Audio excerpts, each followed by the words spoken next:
Салих Сәйдәшев. Бик мәрхәмәтле һәм шибәр кеше. Ул һәр вакыт шат күңелле, моңлы. Салих Сәйдәшев халык җырларын файдалану белән җәлеп итә.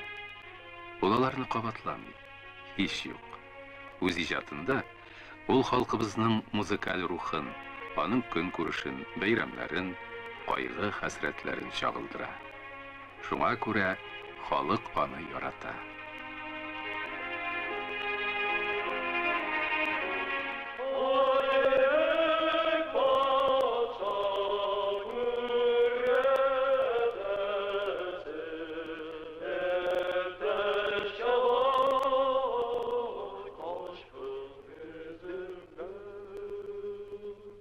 Салихка 22 яшь.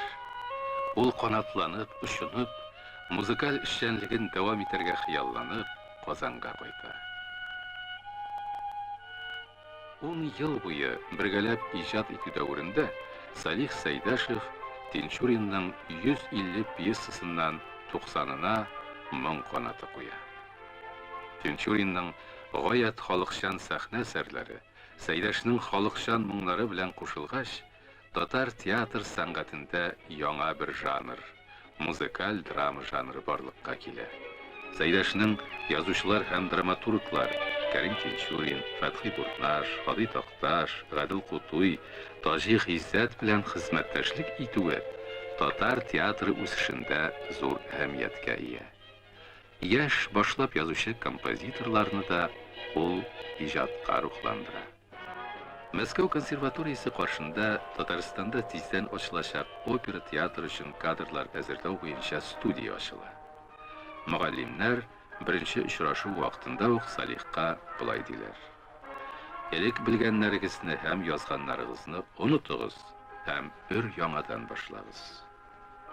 Бу Салих Сәйдәшев өчен татар музыкасының милли үзенчәлекләреннән баш тарту белән бер була. Һәм иң әһәмиятлесе музыкаль драма жанрыннан баш тарту. Ул моның белән һич тә килешә алмый. Мәскәүдәге еллар аның өчен нәтиҗәсез, иҗатсыз, яңа музыкаль әсәрләр тумаган еллар була. 1938 елда ул бер төркем дипломлы белгечләр белән бергә Казанга кайтып төшә. Казан аларны бәйрәмчә каршы ала.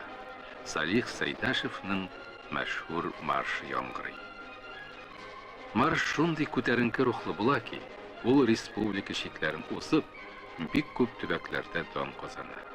Ул озак еллар буе бөтен парадларда, тантаналы җыелышларда яңгырамый калмый. Бөек Ватан сугышы елларында фронтларда һәм җиңү көнендә Кызыл мәйданда да яңгырый.